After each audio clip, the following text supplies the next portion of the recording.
अस्सलाम वालेकुम and hi everyone. बच्चों, लास्ट लेक्चर में हमने डाइसैकेराइड स्टार्ट किया था और डाइसैकेराइड में एग्जांपल हमने सुक्रोज देखा था। सुक्रोज में हमने ओपन चेन स्ट्रक्चर भी देखा था और उसके बाद क्लोज चेन स्ट्रक्चर या हावर्थ स्ट्रक्चर भी देखा था। आज के इस लेक्चर में हम करने वाले हैं, जैसे कि शुरू से ही मैंने आपको बता दिया था कि अगर आपको भूल जाए तो डाइसैकेराइड की एग्जांपल में आप स्मॉल याद रख लीजिए। एस से सुक्रोज, एम से माल्टोज, एल से लैक्टोज, तो तीनों को बारी बारी करेंगे।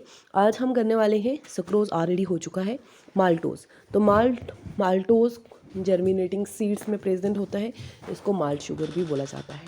ठीक है, थोड़ा बहुत आप खुद से ऐड कर लीजिएगा। उसके बाद ये है हमारे पास जैसे स्टार्च है, इसकी हाइड्रोलिसिस की, तो हमारे पास क्या पॉलीसेकेराइड से हमें क्या मिल गया, डाइसैकेराइड।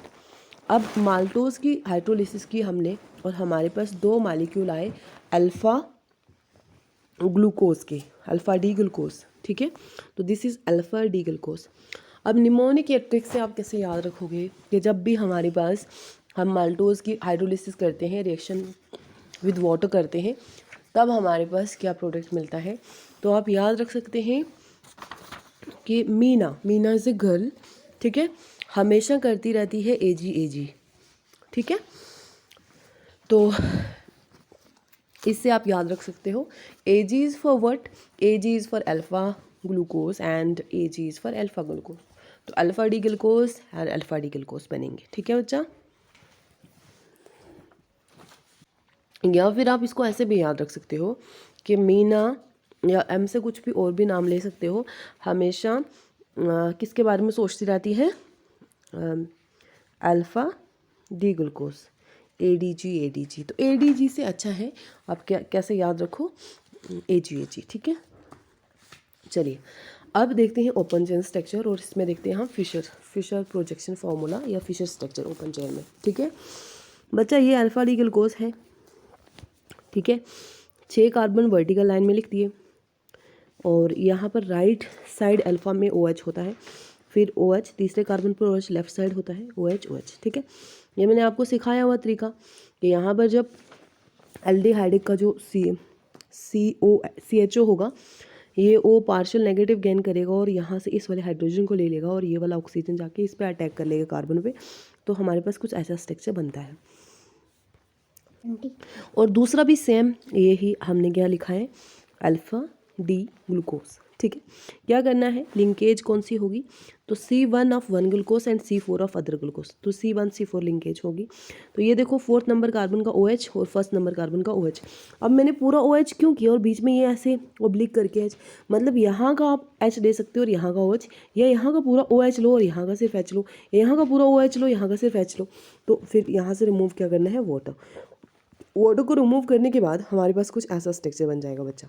ठीक है, देखिए यहाँ से हमने पूरा क्या रिमूव किया है, यहाँ का पूरा OH रिमूव कर दिया और यहाँ का H। तो सॉरी फॉर द मिस्टेक, यहाँ पर देखिए यहाँ पर OH था, तो यहाँ का एक H गया और यहाँ का OH। तो अब आप यहाँ पर यहाँ पर आप ठीक कर लीजिएगा, यहाँ पर H, यहाँ पर क्या है, सिर्फ ये वाला O है। ठीक है, और यहाँ पर H तो है प्रेजेंट। ठीक है जी, उसके बाद चलते हैं हम आगे। तो ये हमारे पास आ गया फिशर स्ट्रक्चर। अब क्लोज चेन स्ट्रक्चर में हावर्थ स्ट्रक्चर हम देखते हैं। क्लोज चेन में भी सबसे पहले और आपको निमोनिक बनाया हुआ जो राइट साइड है उनको बिलो लिखो और लेफ्ट साइड वालों को टॉप। तो रब्बा लौटा दे वाला निमोनिक याद रखना है और फिर लिख देना है, ऐसे बना देना है कुछ। ठीक है, यहाँ पर क्या आएगा, ऊपर H और यहाँ पर भी क्या आएगा, H, यहाँ पर भी क्या आएगा, H, यहाँ भी H, यहाँ भी H। ठीक है, लगा लेंगे आप खुद से। और यहाँ का OH, यहाँ का OH, तो हमने क्या कर दिया था, एक OH यहाँ था, एक OH यहाँ था, तो एक H एक तरफ का पूरा OH और दूसरी तरफ का H रिमूव कर दिया और बीच में ये लिंकेज बन गई जिसको बोलते हैं ग्लाइकोसिडिक लिंकेज। चलो, तो ये क्लोज स्ट्रक्चर भी हो गया माल्टोज का। अब है हमारे पास नेक्स्ट लैक्टोज। C12H22O11 इसकी हाइड्रोलिसिस करने पर हमारे पास दो प्रोडक्ट बने, एक तो बना बीटा डी गलैक्टोज और एक बना बीटा डी ग्लूकोज। ठीक है भाई, याद रखने का तरीका देखो, निमोनिक क्या है, L BGLA बिजला और BGLU बिजलू। कैसे याद रखोगे? L से होती है लाइट, तो लाइट को पहाड़ी में बोल दिया बिजला बिजलू है, कैसे भी याद रख सकते हो। तो बिजला मतलब क्या है? B से बीटा, और GLA मतलब गैलेक्टोस, और GLU मतलब ग्लूकोज। ठीक है, तो ऐसे आप याद रख सकते हैं। और आपके पास कोई अच्छा निमोनिक है, याद करने का तरीका है, तो आप वो भी अपना सकते हैं। चलिए, तो अब ये क्या होता है beta D glucose, same beta D glucose की तरह लिखना है। सिर्फ क्या करना है कि जो 4th कार्बन होगा उस पर OH लेफ्ट साइड होगा। यहाँ पे मैंने मेंशन किया हुआ left side OH 4th carbon पे। ठीक है जी। अब ये बीटा डी ग्लूकोज क्या था? बीटा डी ग्लूकोज सेम ही था, सिर्फ जो कार्बन नंबर 1 था उसमें OH लेफ्ट साइड था। ठीक है, बाकी पूरा सेम है।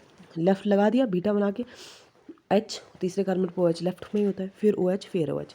तो ये यहाँ पर OH को इस वाले हाइड्रोजन ले लेता है, तो यहाँ पर बन जाता है OH, और ये वाला जाके इस पर अटैक कर लेता है। ठीक है, यहाँ पर 4th पोजीशन पर OH लगा दिया, बाकी पूरा सेम है। तो ये बीटा डी ग्लैक्टोज। अब बीटा यहाँ का OH, यहाँ का H, या यहाँ का OH, यहाँ का H, वाटर रिमूव करेगा। वाटर रिमूव करने पर हमारे पास क्या आएगा? ये वाला स्ट्रक्चर बन जाएगा। ठीक है, here I also made a mistake. क्या किया मैंने? ये यहाँ पर देखो, यहाँ का H तो था ही पहले, लेट मी सी, हाँ H था। अगर यहाँ से पूरा OH निकाल दो, पूरा OH निकालने पे तो यहाँ कुछ भी नहीं बचा। ठीक है, तो यहाँ पर कुछ भी नहीं बचा, ये ऑक्सीजन बचा। और यहाँ पर क्या क्या बचा? यहाँ पर यहाँ का क्या हमने निकाला? एक H। ठीक है, तो यहाँ का हमने पूरा OH निकाल दिया, जैसे सेकेंड। और यहाँ का क्या निकाला हमने? H। तो ये यहाँ भी प्रेजेंट नहीं होगा। ठीक है बच्चों, थोड़ा ठीक कर लीजिएगा। और उसके बाद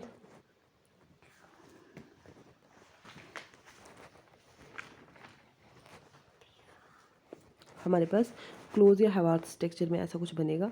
ठीक है, ये बीटा डी ग्लैक्टोज और बीटा डी ग्लूकोज। तो यहाँ से ये 4th पोजीशन है लिंकेज की ग्लूकोज की, और ये 1st पोजीशन है ग्लैक्टोज की। यहाँ से वाटर निकला और यहाँ पर इस लिंकेज से हमने जोड़ दिया, तो C1 C4 लिंकेज है। तो आई होप आपको समझ आ गया होगा। आज के लिए इतना ही, थैंक यू।